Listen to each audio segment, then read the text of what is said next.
Does your garbage compactor do this? I can help you fix it.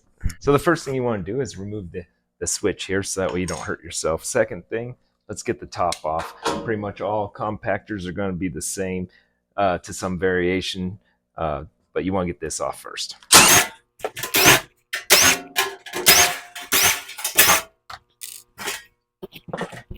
So just like that. Now, so the way these garbage compactors work is that down there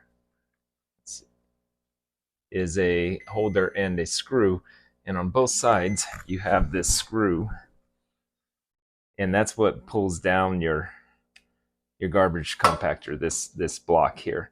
So what's happened here is that the block is overextended and the screw has come out of those plastic holders there. So what we're going to do is we're going to actually just grab some pry bars real quick, just like this, and all you got to do is get down there between that and just wedge it just a little bit, and then you're going to have both pry bars moved at the same time, so you're going to have a third hand to move the compactor, and when it engages, what's going to happen is it's going to start going down and thread into that insert there again, and then it'll work again.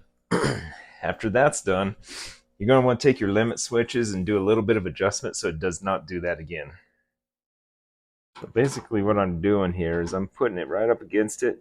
I'm twisting my pry bar just a little bit so that way everything will line back up. So this time it didn't actually jump off the track. What happened here is that this little limit switch has gotten bent, and so as soon as you do that, that's what happens. Okay, go.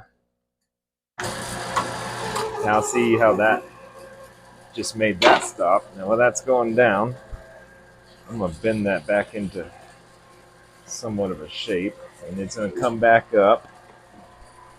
Let's see what happens here. So see, that's what's happened. This is what's happened, is that once the limit switch is not making it stop in the proper position, it comes off the track down there. Okay, so you can see now it's working properly. I've had to re-bend my switch here, the little lever here. Now it's not catching on anything. What probably happened is trash or something might have got in there. When you do adjust that, you want to make sure that, of course, this is coming out level so your trash compactor will open. Once you get that adjusted, it should be okay, and you can just put it back together.